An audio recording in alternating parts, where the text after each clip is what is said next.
Olá, dando continuidade ao ciclo dos elementos, do nosso planeta, hoje a gente vai falar um pouquinho a respeito do ciclo da água e das alterações que esse ciclo sofre por ação do homem. O ciclo da água, ele é mais dinâmico que o ciclo do carbono, que a gente já viu anteriormente. Por quê? O ciclo da água, o que quer dizer isso? Que a água fica menos tempo armazenada dentro dos reservatórios que fazem parte desse ciclo. Quais que são esses reservatórios?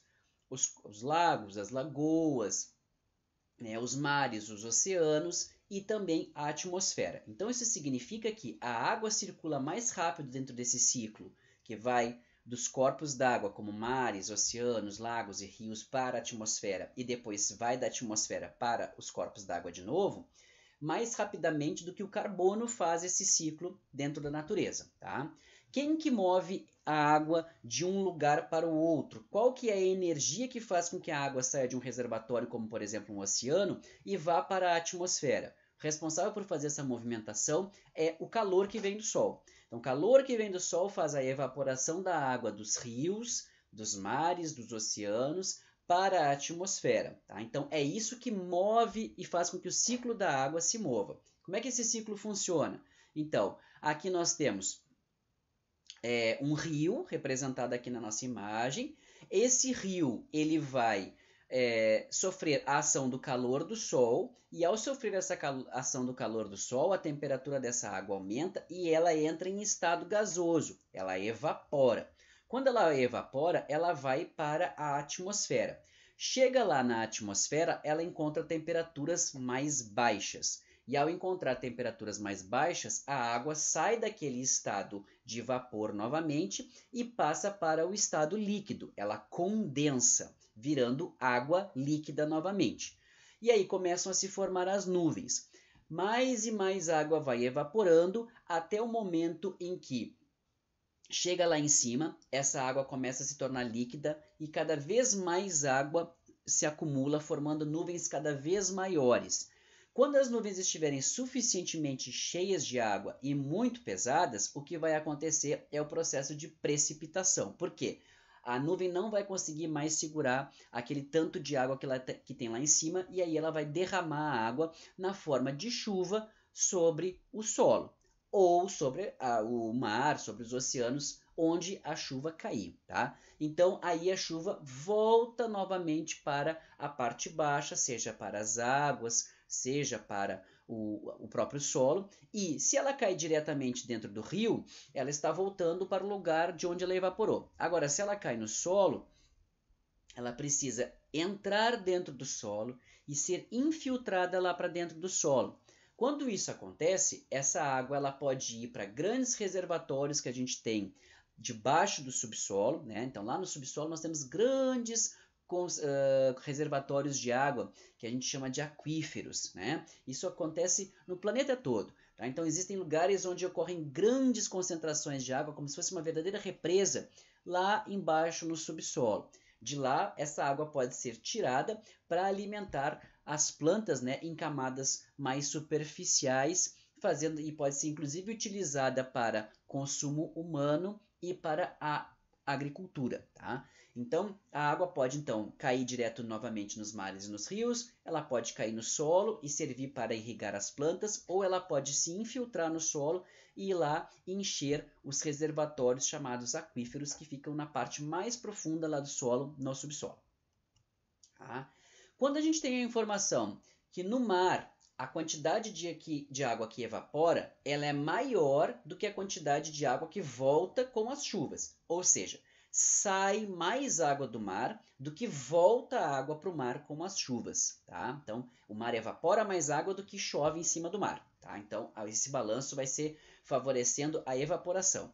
Já no solo é diferente. A quantidade de água que evapora do solo ela é menor do que a quantidade de chuva que cai nesse solo. Então, o solo geralmente ele vai ganhar mais água do que perder água. Por isso que a gente consegue fazer com que muita água que cai no solo vá parar lá no subsolo, formando os chamados aquíferos, que são esses grandes reservatórios de água que ficam lá embaixo do solo. Tá? Para os ecossistemas, para a natureza como um todo e para a agricultura, O que a gente vai supor então a partir disso? Que tanto o ambiente natural quanto as lavouras para a produção de alimentos, eles acabam sendo sustentados pela água que evapora do mar. Então, a água que evapora dos corpos d'água, que evapora dos oceanos, que evapora dos rios, é que promove a formação das chuvas e, por conseguinte, acaba promovendo a irrigação dos ambientes terrestres naturais e também das plantações, tá? Então, é o mar que acaba abastecendo as plantações em solo, tá? Já no solo, 80% de toda a água que vem das chuvas vai acabar infiltrando para dentro do subsolo, formando os reservatórios que a gente chama de aquíferos, tá? Então, só 20% da água que chega na forma de chuva é usada diretamente pelas plantas para fazer o processo de manter o seu metabolismo, de manter a planta viva, de hidratar a planta. O resto vai descer por dentro do solo até o subsolo e lá vai formar esses grandes reservatórios que a gente chama de aquífero. Então, basicamente, o ciclo da água é esse. Mas como é que o homem vai alterar o ciclo da água? Bom, várias formas o homem pode alterar o ciclo da água. A primeira forma que o homem pode alterar o ciclo da água é a partir da construção das cidades. O que a gente vai encontrar nas cidades? Pavimentação, em geral de asfalto. O asfalto ele não é permeável à água. Então, quando a água cai num ambiente natural, onde a gente tem solo, o solo tem espaços entre, né, os pedacinhos de solo, e ali por esses espaços a água vai passar e vai descer para o subsolo, fazendo com que tudo fique molhado, irrigado, fazendo com que as plantas possam aproveitar essa água, e essa água também desça para as regiões mais profundas para abastecer os aquíferos. Nas grandes cidades isso não acontece, porque é tudo asfaltado. Então, quando cai uma chuva muito intensa, por exemplo, ocorrem alagamentos. Por quê? A água não tem para onde escoar, porque é tudo asfalto e prédio. Então, a água acumula rapidamente nas ruas e promove alagamentos. Tá? Então, em grandes extensões onde ficam essas grandes cidades e nós temos todo o solo pavimentado com asfalto, vai haver uma alteração, porque debaixo daquele solo ali, a água não vai conseguir penetrar, ok?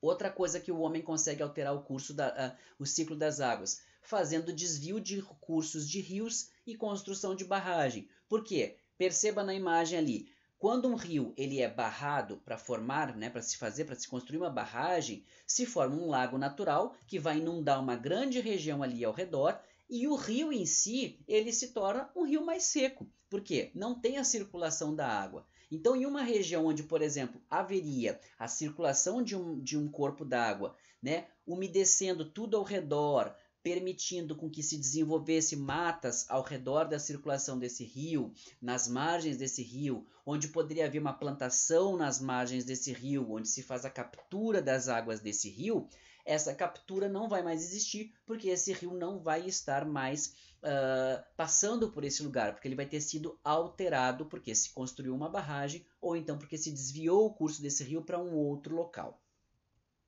E uma outra forma importantíssima da alteração do ciclo da água pelo homem é a agricultura, principalmente no que se refere à presença dessa água do subsolo. Porque o que vai acontecer? Muitas vezes a água que é utilizada para irrigar uma plantação, como a gente está vendo aí, né, nesse eixo central, né, para irrigação, muitas vezes, principalmente em grandes propriedades de produção de alimentos, a gente vai observar que a água que é utilizada para irrigar essas grandes plantações muitas vezes vem dessas águas subterrâneas que a gente está falando, ou vem de açudes próximos, ou de rios, ou até mesmo dessas águas subterrâneas. Essas águas que ficam lá embaixo no subsolo, que a gente já chamou aqui de aquífero, essas águas levaram muitos anos, milhares e milhares de anos, para se acumularem lá embaixo e formarem esse grande depósito de água que a gente tem lá embaixo hoje em dia, em alguns lugares do planeta, tá? O que acontece? O homem vai retirar essa água lá debaixo do subsolo para poder fazer uso para a irrigação, muitas vezes. Só que a velocidade com que o homem retira a água lá debaixo desse reservatório para fazer a irrigação das suas plantações é muito maior do que a velocidade da chuva que cai e que desce de volta lá para baixo desses reservatórios para encher eles de novo. Como essa diferença vai ser muito grande, esse reservatório vai acabar sendo esvaziado muito rapidamente. E como a água que repõe ele vem muito devagar, pode ser que esse reservatório seja tão esvaziado pela atividade agrícola que ele acaba se tornando um reservatório seco, tá? Então acaba secando com esse depósito de água e fazendo com que ele não esteja mais disponível para a natureza. Então o homem gastou isso com a produção de alimentos e acabou exterminando esse depósito de água lá embaixo, e ele não serve hoje nem mais para a produção de alimentos e nem mais para a captura da água pela natureza. Isso é um problema porque é necessário que se faça um uso mais consciente da água, porque a água potável ela é muito limitada no nosso planeta. As alterações no ciclo da água podem vir a promover, associados a questões como as mudanças climáticas, o aquecimento global, que a gente já falou lá na aula sobre o ciclo do carbono.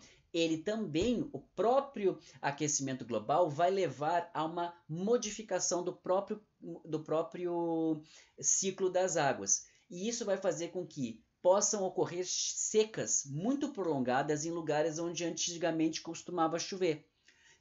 Existem previsões que já indicam que em regiões como aqui o nosso Pampa, né, a região de Bagé, a região aqui da Campanha, vai sofrer com secas cada vez mais intensas. E como uma região muito rica e conhecida pela produção de alimentos, pode ser uma região que venha a sofrer com uma pobreza muito acentuada nas próximas décadas, por conta dessa diminuição do ritmo de chuvas, da presença das chuvas nessa região, que vão levar a tornar a região mais seca, dificultando a produção de alimentos e levando, por fim, as pessoas que dependem dessa produção de alimentos a não conseguirem mais sustentar a sua atividade econômica. E isso vai fazer com que essas pessoas empobreçam e acabem indo embora, e a região que vive basicamente da atividade da agropecuária não consiga mais se sustentar e fique muito empobrecida. Por isso que é necessário que se trabalhe em cima dessas questões relacionadas ao aquecimento global, que leva às mudanças climáticas, para que a gente não sofra as consequências dessas mudanças muito intensas nas próximas décadas, e isso não altere o sistema de produção de alimentos no país e no mundo, levando uma série de pessoas ao empobrecimento, porque não vão mais conseguir produzir o seu alimento, e tornando os alimentos cada vez mais caros, dificultando o acesso de muitas pessoas a esses alimentos.